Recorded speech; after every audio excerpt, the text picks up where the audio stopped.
Guys, so I'm going to try this video thing again. Hopefully by now you've had a bit of a discussion and a bit of a think about what is a manager and what is management. And this next topic that we're going to be studying, which is chapter 6 of the textbook, is management approaches. Now, to be honest, I think the textbook can be a little bit confusing the way they've set it out, but really it is quite straightforward. And actually I think it's one of the most interesting topics to learn about in business because it's all about people's leadership styles and the psychology behind that, and yeah, I just really think it's pretty cool. So hopefully by the end of this unit you might think that too. What I'm going to try and do is break the textbook down a little bit rather than reading it page by page.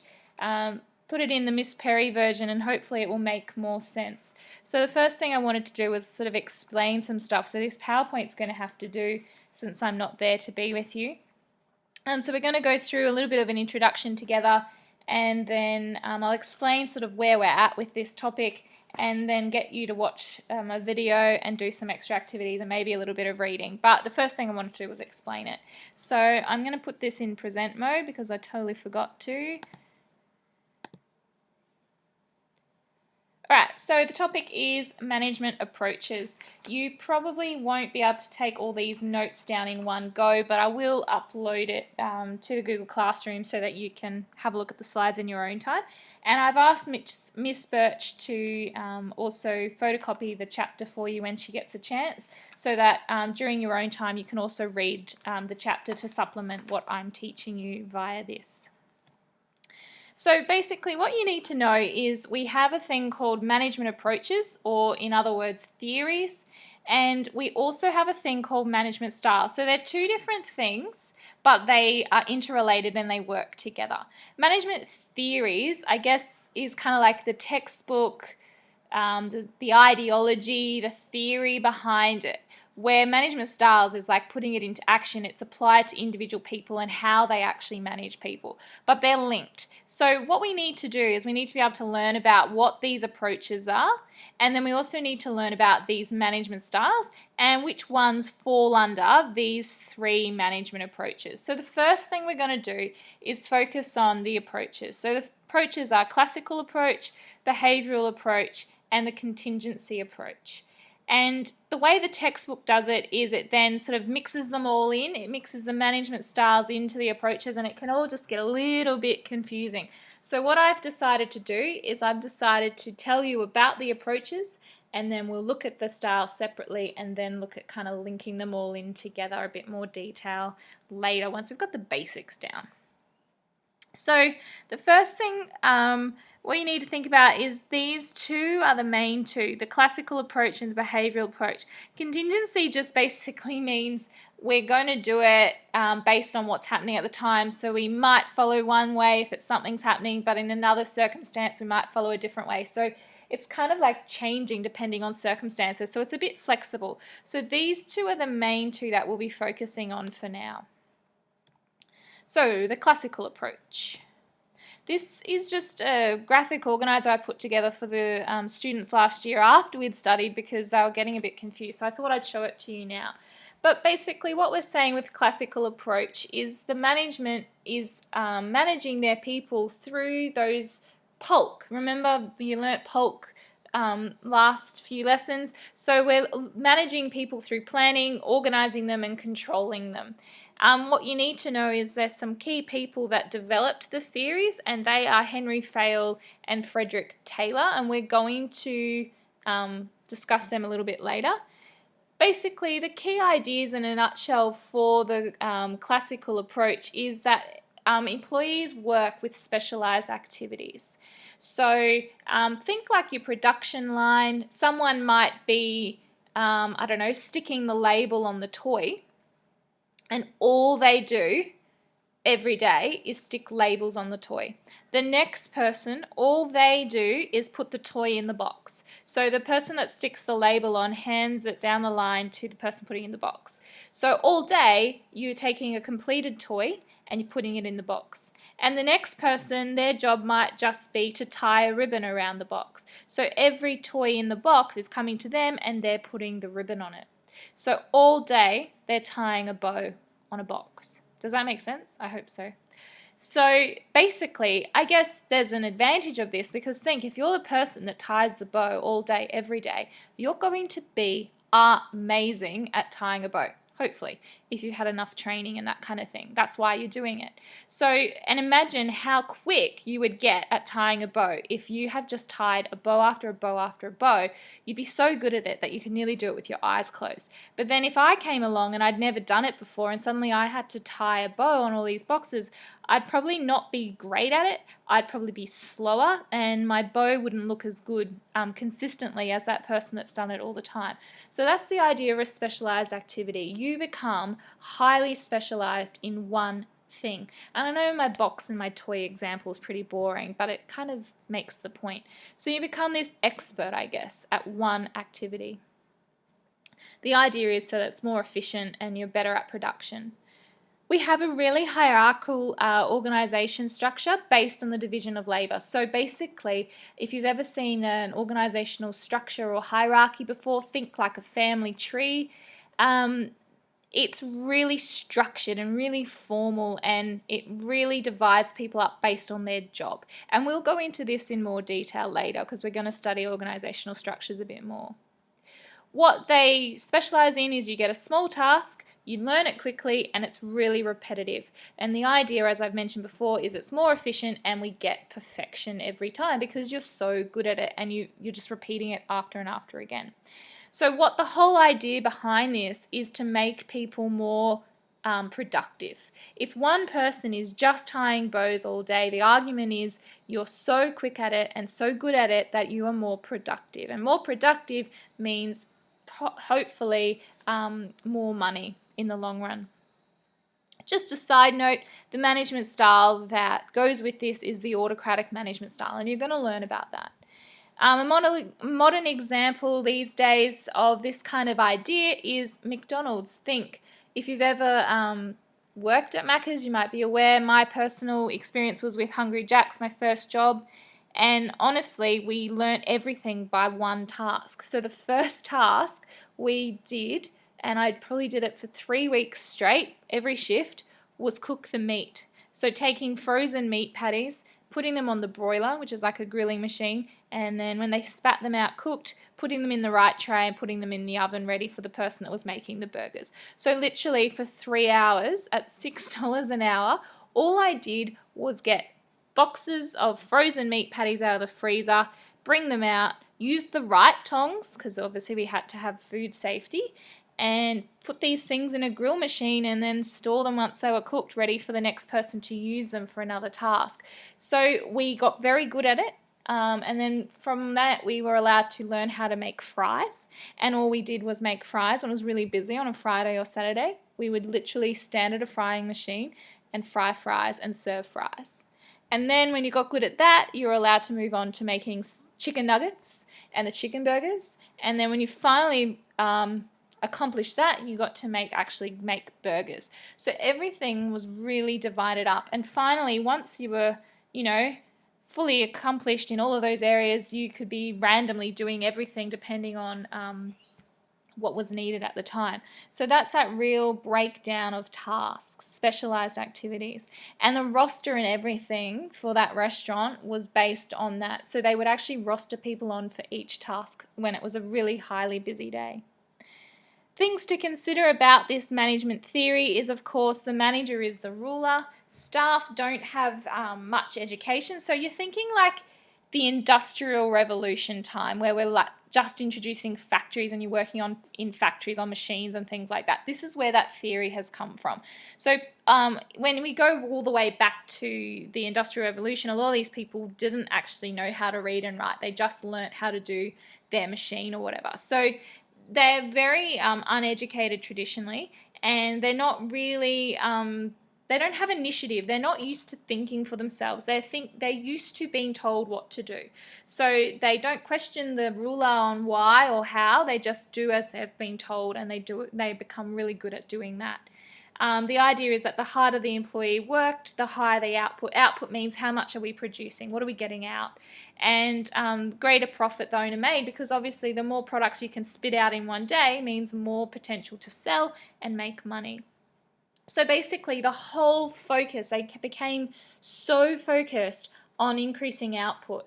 And so they had to find all the best ways to do everything in the most efficient way so that they were basically producing as much as they physically could, which is why we go back to this small task, repetitive. Everyone becomes really good at one thing so that they can be the best at it. And obviously, there's a disadvantages to that as well. And the behavioral side of things would argue that if you're doing something really repetitive, you're actually going to get bored and maybe your production would go down after a while because you actually lose interest and all those kinds of things. So it's pretty interesting. But if we look at the positives and why they did that, it's to be as productive as possible. Now we're going to look at who is this Fayol guy and who is this Taylor guy.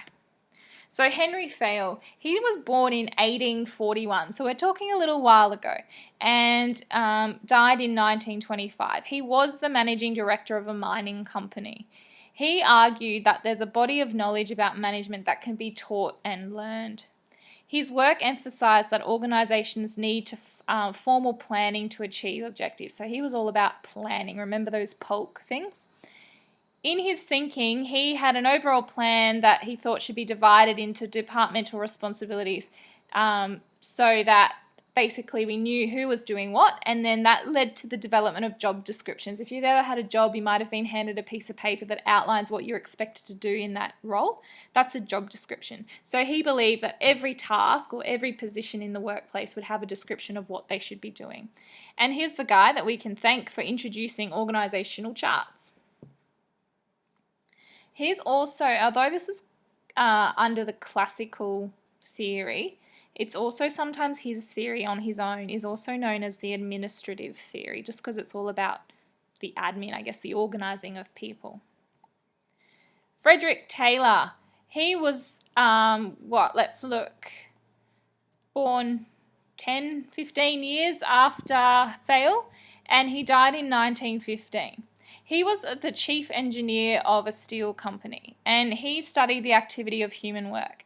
He totally saw the employee as another factor of production, just like land and equipment were. So you were just, another resource.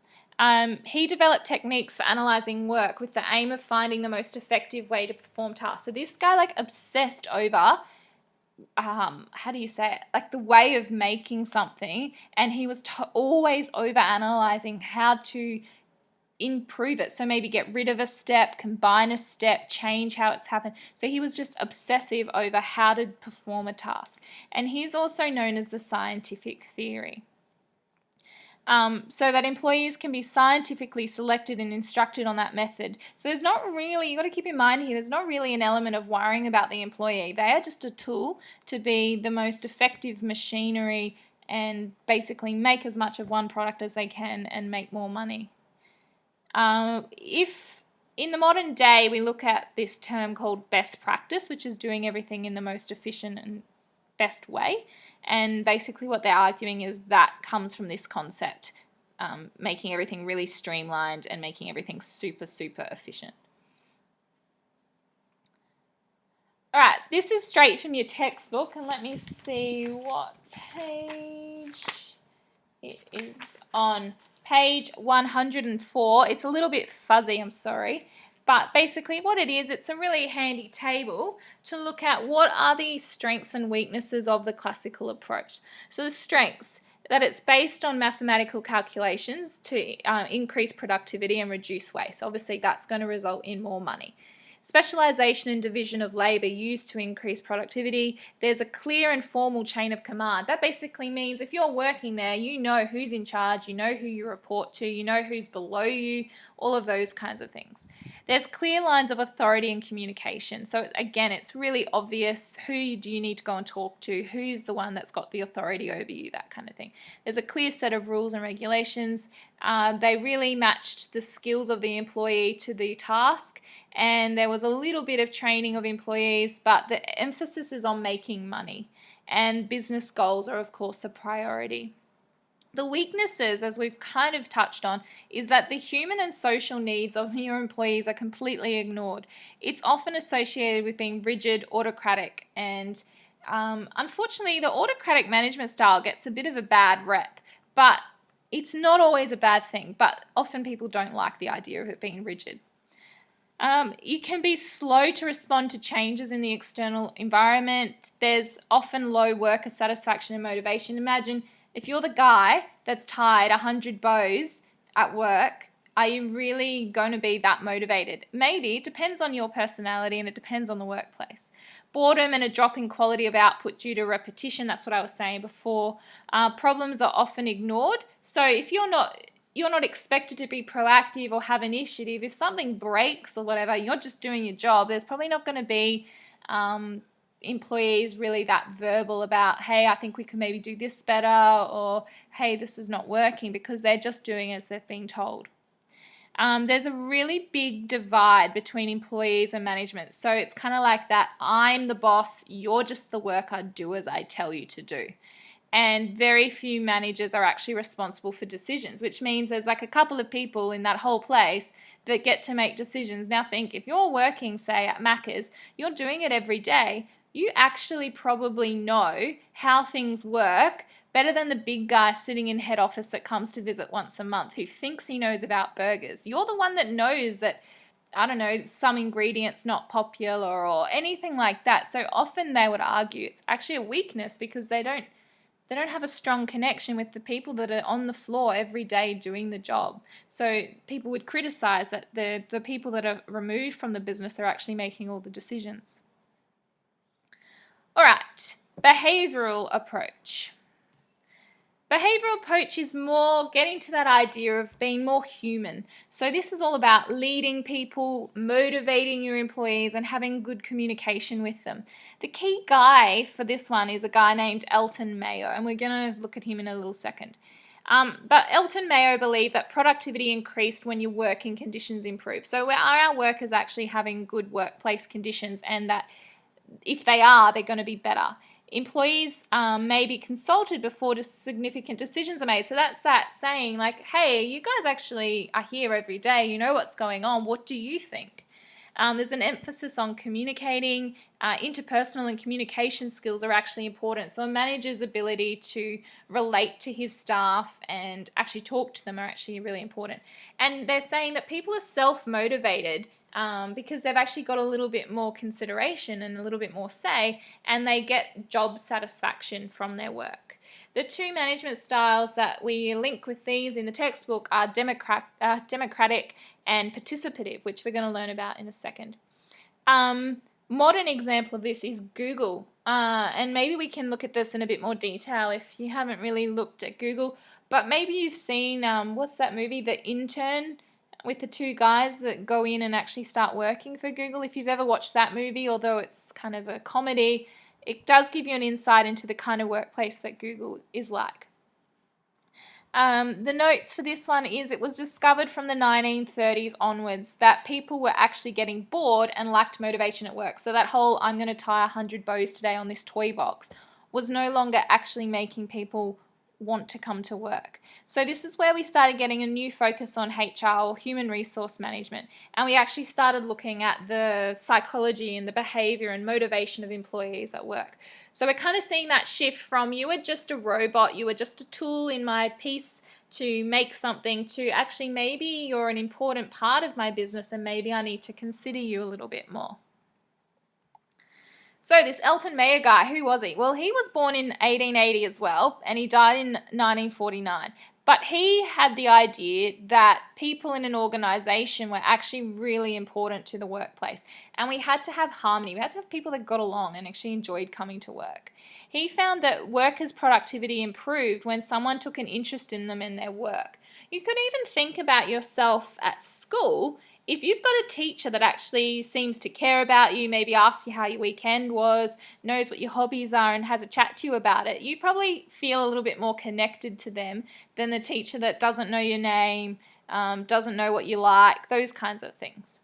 The worker can no longer be seen as an isolated factor that's going to be motivated by just being paid. So we go right back to the Industrial Revolution. People are hungry, people are just thankful to have a job to feed their families, so their motivating to come to work is basically, will I get a paycheck that I'm not going to starve this week? But this guy is starting to say, well, actually, there's probably things that motivate people more than just getting their paycheck and not starving. Like, people are getting bored just tying bows on boxes, and we need to actually think about what else can motivate them. He had a more human approach. So he thought that, it's really important that we're highly productive and efficient, but in fact, having happy, engaged, motivated employees is actually going to increase our productivity. Where before it was very much like, let's not muck around, let's not keep people happy. We need them to work if we're going to make the best money. So now they're starting to think, maybe we actually need to take care of our staff. The advantages and disadvantages. Again, this is on page 104 if you want to go and read it later for yourself. But the strengths of the behavioral approach is that it focuses on leadership and strategies to motivate staff. Staff have improved morale, so that's like how happy you are at work. And in fact, they found that increased productivity.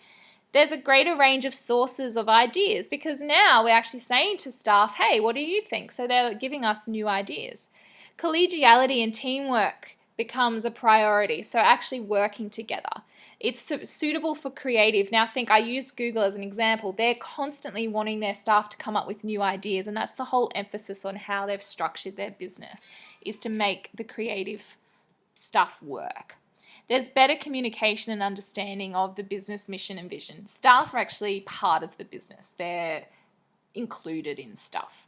The weaknesses is because we're now consulting staff, we don't get that immediate kind of bang, this is the decision we're going to have because we've had to go and get the input of other people.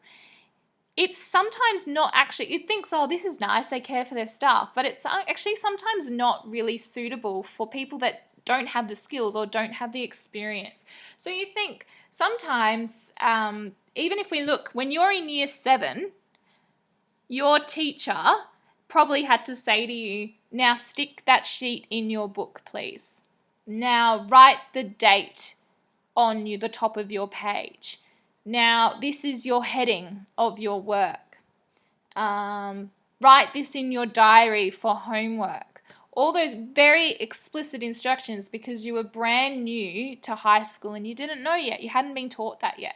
Now, although some of you probably still need those instructions to keep yourself on task, there's an assumption by year 11 and 12, you've kind of got the idea that you just automatically now put the date on the top of your page. You kind of come up with your own heading if you know what you're doing. You probably hear me say read page 6 and 7 for homework and you already know to write that in your phone or in your diary. Those kinds of things, that's where you've become more skilled and we can kind of give you a little bit of independence and expect that you just know what you're doing. So that's that idea in this place is sometimes if you're inexperienced or you don't know what you're doing, you're going to need more explicit, clear directions. Sometimes not all decisions are made in the best interest of the business because now we're taking other people's opinions on board. Yeah, sometimes it just doesn't, it's not absolute about making money. Behavioral theories and psychology may not work in the business owing to less predictable human behavior. So because people are people and we all change and we are a little bit unpredictable, sometimes this can be a bad thing for a business following this model. Okie dokie. So, in a nutshell, that's a crash course on these things, the classical approach and the behavioral approach. These are people that have developed theories on how we should run a business and manage our staff, and then in real life, we see them come to life as management styles. Contingency, I'm going to come back to that one, but basically it's a case of what needs to happen when it happens. So, we go back to here, management styles. I'm not entirely sure why, but your textbook and your syllabus in New South Wales focuses on these 3 main management styles: autocratic, participative, and democratic. But I think it's actually going to be easier if we first start looking at these 5 management styles. And throughout business degrees, even Queensland curriculum, we learn about these 5 things. So maybe I'm a little bit biased because I'm still, I guess, at heart a Queenslander. But I think for the sake of this, if we learn these 5 things, these 3 things are actually going to make more sense. So the 5 management styles are autocratic, persuasive, consultative, participative, and laissez-faire. You may or may not have heard some of these words before.